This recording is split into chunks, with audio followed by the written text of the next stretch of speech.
Kabrotonex, meron tayong sapot na nakita dito.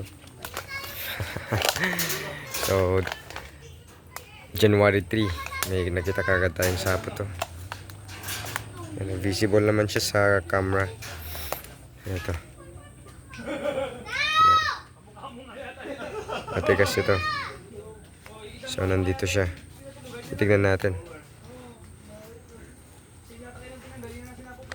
Yun, ganda ng kulay. Nice. Kaso mga kabrotonex, merong problema yata to.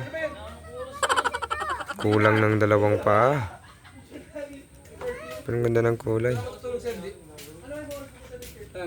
Gagamba. Yan, oh. Ganda. Ayan na lang natin.